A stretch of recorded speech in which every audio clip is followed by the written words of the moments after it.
Welcome to Sara Gonzales Unfiltered. Happy Friday. We are over caffeinated here at Blaze TV, from our coverage late last night of the first presidential debate.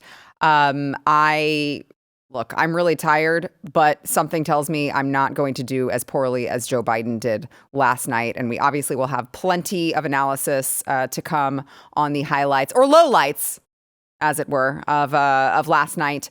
By the way, those of you who are also voting for a convicted felon, make sure that you get your merch. I'm voting for a convicted felon merch over at saramerch.com. You can use code SARA10 to save 10%. I'm just saying, if you watched last night and you're like, the choice could not be more clear and you'd like to share that message with people, I just suggest you go to saramerch.com. Go get you a coffee mug. We've got a hat too, a trucker hat to go along with that t-shirt collection. So make sure to go get you some. So like I said, we've got a lot to get into with the debates last night, but we also had some very important SCOTUS rulings or opinions drop this morning, and I, of course, have my friend Josh Hammer, senior counsel on Article 3 Project. I can't speak today, Josh. I said I was not going to be as bad as Joe Biden. I don't know. I might. Also host of America on Trial with Josh Hammer. So I want to go through three that, were there more than three, or was it just three that were released today? I know I want to talk about three. Were there more? It's the three. Okay. So let's go through these then. I want to first cover, I think, I don't know which one is the biggest. You could all argue that these are all pretty big, especially with Chevron doctrine and then the January 6th. But let's start at January 6th. So Fischer versus United States. Tell us what the case, I could sit here and explain it, but I think you'll do a better job of explaining what the case was even that the Supreme Court was ruling on regarding January 6th. Yeah, so there is a specific subsection of a statute that has been the legal basis for the federal prosecution of a lot of J6ers and perhaps of even more interest to the viewers. It's also the basis for two of the four counts in Jack Smith's indictment against Donald Trump in Washington, D.C. So this goes back to a 2002 law called Sarbanes-Oxley, and the context here is important. Congress passed the Sarbanes-Oxley Act in the aftermath of the Enron accounting scandal. Now, there's an old legal principle that Sir William Blackstone mentioned a lot back in the 18th century called ratio legis, which in Latin means reason of the law. What that means in not Latin but English means we actually care about, what is the context here? Why is Congress putting these words here? You don't do statutory interpretation, Sarah, by just narrowly looking at the words. You have to look at it in the part of the statute that Congress is doing. And what the prosecutors did here is they totally ignored this. They tried to take this otherwise kind of catch-all phrase buried deep in the statute and then say that the J6ers were busting up a congressional proceeding. But Congress passed this law, which again was in the aftermath of a corporate fraud scandal when it comes to gathering evidence and documents in a corporate fraud setting. So long story short, the court today had a very sound ruling when it comes to statutory interpretation 101 first principles. They said that this is an incorrect reading of the statute. And the practical effect is that a lot of the J6ers should have their sentences heavily reduced, if not thrown out altogether. Not all of them, but those who had the statute applied to them. And unless I'm misunderstanding something, I think two of the four counts against Donald Trump in the Washington, D.C. indictment are now in very, very serious jeopardy. Those will likely get tossed out as well. Yeah. And this one was I read the obstruction of an official proceeding was the statute that you're referring to. And so I think there's over at least 300 people who were charged with this. Now, explain, because the Supreme Court said this needs to go back to the lower court and the lower court needs to reconsider the matter. But that's a D.C. court still, isn't it?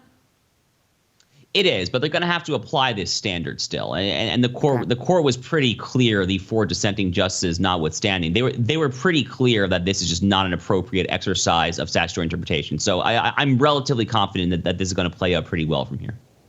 I'm not super confident always in the way that the Supreme Court rules, especially when I just want to point out Amy Coney Barrett did dissent with Sotomayor and Kagan. Did you read that? What could you glean from why she dissented with them? Yeah, I've only had a chance to skim it, but she basically accuses the majority, from what I can tell, of just reading their ideology and preferred outcome into the statute, which is One, really bizarre, because back at oral argument, if I recall, Amy Coney Barrett herself expressed some doubt as to the validity of this particular view of the statute's reading. More generally, I mean, you're a fairly junior member of the court. You probably should operate with a presumption that your colleagues are engaging in good faith here. But, more generally, Sarah, this is kind of the third rail. A lot of conservatives get upset when I say this. But Amy Coney Barrett and Brett Kavanaugh have both been very disappointing. Mm-hmm. They have not been solid picks. Even Neil Gorsuch, who's by far the best of Trump's three picks, has been generally good, but he misses sometimes. So Clarence Thomas and Samuel Alito are really the only two consistent case-in, case-out conservative originalist judges on the court there. Amy Coney Barrett in particular is rapidly shaping up to be perhaps Trump's single biggest disappointment, frankly, on that court. Yeah, I would agree. I would agree with that. And then also I'd like to point out before we move on, I would like to also point out that Ketanji Brown Jackson wrote her own concurring opinion, but was one of the six in the 6-3. So that was a little bit surprising as well, because usually you see them always stick together, the liberals on the court. Your thoughts? Yeah, it's peculiar, but like I said, I mean, this is a straight up case of statutory interpretation. I mean, we're talking here about rules of construction that first year law students learn in your statutory interpretation class. It's not it's sexy insofar as it pertains to J6 and Jack Smith and Donald Trump. So it has big ramifications, but the actual legal dispute, is not a massive, separation of powers or federalism or Second Amendment, First Amendment. It's an actual arcane dispute over the specific meaning of the word otherwise buried deep in this Enron accounting era statute. So it's actually a fairly arcane legal debate. It just has massive ramifications. So, good for Ketanji Brown Jackson for being willing and able, I guess, to separate her clear ideological preferences from the actual exercise of statutory interpretation. Yeah, you don't see that often with that side. Okay, so I want to move on to the next one here. So this is Chevron versus Natural Resources Defense Council. And the Supreme Court, I'll just kind of give an overview, and then I want you to fill in the details here if you would. So they ruled in favor of, these were fishermen challenging the National Oceanic and Atmospheric Administration rule that was requiring them to pay $700 daily for an at-sea monitor. And this was like a landmark decision that they overruled from 1984 that became known as the Chevron Doctrine. Tell us about it. Yeah, it's kind of funny, Sarah, but I guess from here until the end of time, or for the foreseeable future, we will all thank herring fishermen for doing away with one of the worst administrative state decisions in the modern history of the Supreme Court. It's kind of funny how these obscure cases sometimes make monumental case law. Ever since I started law school back in 2013, Chevron deference has been a long-standing white whale of conservative and libertarian lawyers alike. So basically what happened was back in 1984, the Federal Society, which is kind of the conservative legal movement organ, I've been a card-carrying member myself since I started law school, they kind of came of age in the 1980s when judicial restraint was very much on the rise. The problem is that sometimes when you go all in for judicial restraint, Sarah, it has the perverse effect of actually engorging or emboldening a different actor. And Chevron deference had the effect of emboldening the administrative state. It basically said that when Congress passes a statute that the courts deem is ambiguous, then they can't rule on the law. They just have to defer to the agency, the administrative agency, as long as their own interpretation is reasonable or permissible. But that's not how separation of powers works. It was Chief Justice John Marshall in Marbury versus Madison from 1803, the case that gave us judicial review. Marshall, in that opinion, said, quote, "It is emphatically the province of the judiciary to say what the law is, not the province of the deep state, not the province of the apparatchiks in the bureaucracy. It is the province of the judiciary." That is what Article 3 of the Constitution is there for.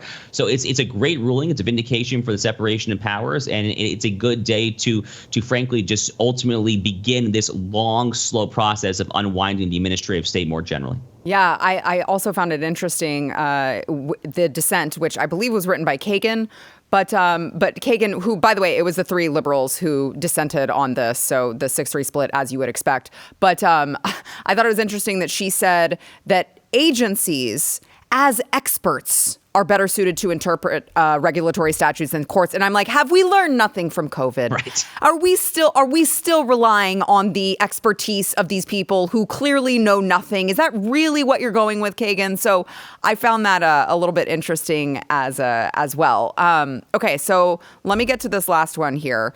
This is City of Grants Pass, Oregon versus Johnson. And this one had to do with homeless encampments, because I guess the lower court had argued that it was cruel and unusual punishment to actually tell homeless people you can't sleep in the street and you guys have to move. And the court ruled that cities in California and the West Coast, because I think there were a couple different cities that kind of joined in on this. You can correct me if I'm wrong there, but they ruled that these cities can actually enforce laws restricting homeless encampments on sidewalks. And I would say hardest hit Gavin Newsom.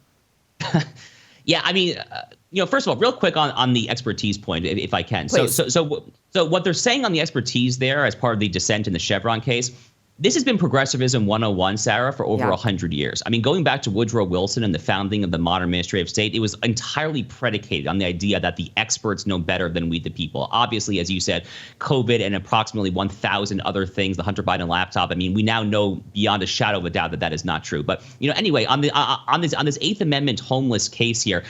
The only surprise here is that this case was not 9-0. I mean, this is a slam dunk if there was ever a slam dunk. You have to be insane. I'm sorry, but you have to be an intellectually dishonest clown in order to possibly say that a municipality, a city or a town's general ban on public encampments is somehow an Eighth Amendment cruel and unusual punishments clause violation. I mean, it's clown car stuff, Sarah. So, Ketanji Brown Jackson deserves some credit certainly for going the right way on Fischer. But yet again, when we see a higher profile or a sexy constitutional case, the liberals all line up like the ducks in a row. Good thing the court got it right, though. So I'm glad that you mentioned how insane it would be to not recognize that that's not cruel and unusual punishment. I want to read a quote here from the dissent, which was written by Sotomayor. She says, "Sleep is a biological necessity, not a crime. For some people, sleeping outside is their only option. For people with no access to shelter, that punishes them being homeless. That is unconscionable and unconstitutional. Punishing people for their status is cruel and unusual under the Eighth Amendment." Now, if you wanted to just kind of play that out, extend that logic there, I guess maybe that logic would apply to people who would like to sleep in other people's homes, because sleep is a biological necessity after all, not a crime. And so for some people, sleeping in other people's homes is their only option. I mean, how ridiculous do we want to extend this to? Yeah, I mean, Sarah, look, I mean, I could think of other biological necessities that all human beings do every day. I mean, do you want to play that game? I mean, is Sotomayor's argument that the Eighth Amendment requires that a porta potty be on literally every street corner and that taxpayers fund it because homeless people they have no place to go urinate or whatever? I mean, it's just utterly ludicrous. Look, the Eighth Amendment specifically has been one of the most frequently misinterpreted parts of the entire Bill of Rights for a very, very long time now. Liberals just read whatever they want into that particular provision. I'm not entirely sure why they do it, but yet again, here they are. Yeah, while I have you here, Josh, I want your expertise, because you are one expert that I do trust. So obviously the debate, I mean, I'm going to talk about it later. I'm sure you watched it. It was just, I had very low expectations for Joe Biden. I frequently do. And somehow it even surprised me.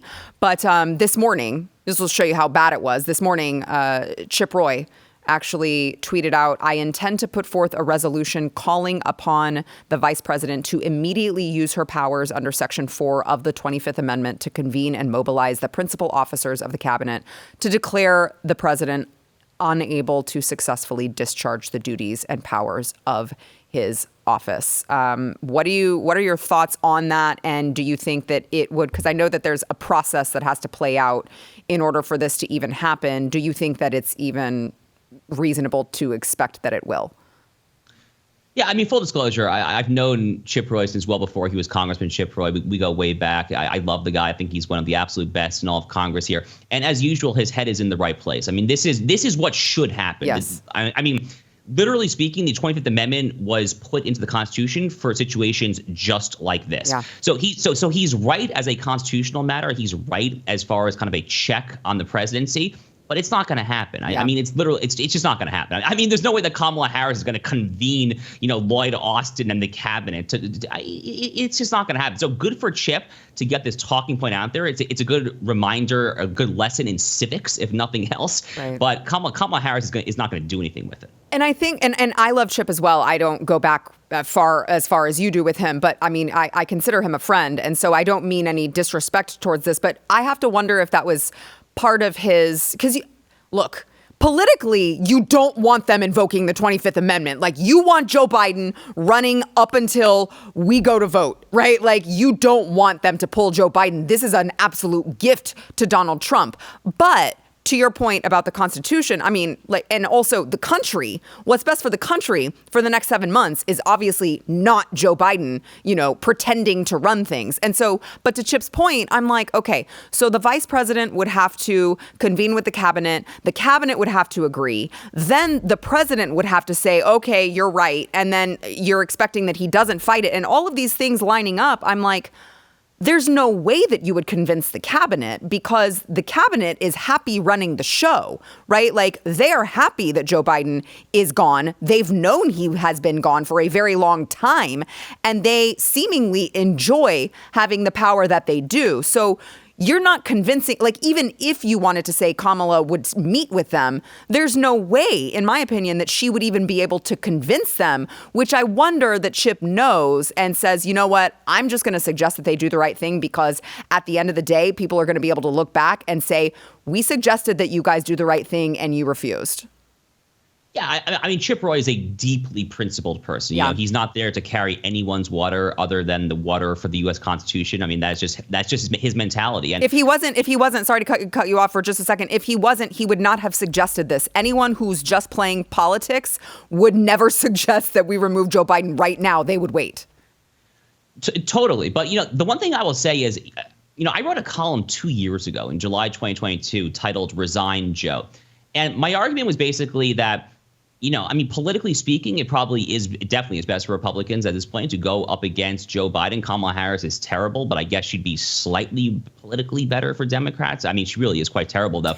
But I mean, the point is, from an American patriot perspective, Sarah, yeah. I mean, this is just not acceptable. I mean, Xi Jinping was definitely on the phone with the boys last night in Beijing talking about planning that invasion of Taiwan. That Putin's going to go further into Ukraine. Who knows what Iran, Hamas, Hezbollah. I mean, it's just not good. The cartels, I mean, it's just a terrible situation all around. Yeah, I saw, I know we got to go to break in a second, but I saw someone who posted on the platform formerly known as Twitter something to the effect of like, anyone who doesn't live in our country who is watching this, please just turn off the TV. This is a private family matter, and we don't want other countries watching this. And I was like, wow, that's so true. Josh, thank you so much. I always appreciate the time. I know that you're very busy, but I appreciate you so much. Always a pleasure, my friend. All right. Thank you. See you soon. If you like this clip and you want to see the full episode, click here. And if you want to subscribe to the channel, come on, you know you do. Click here.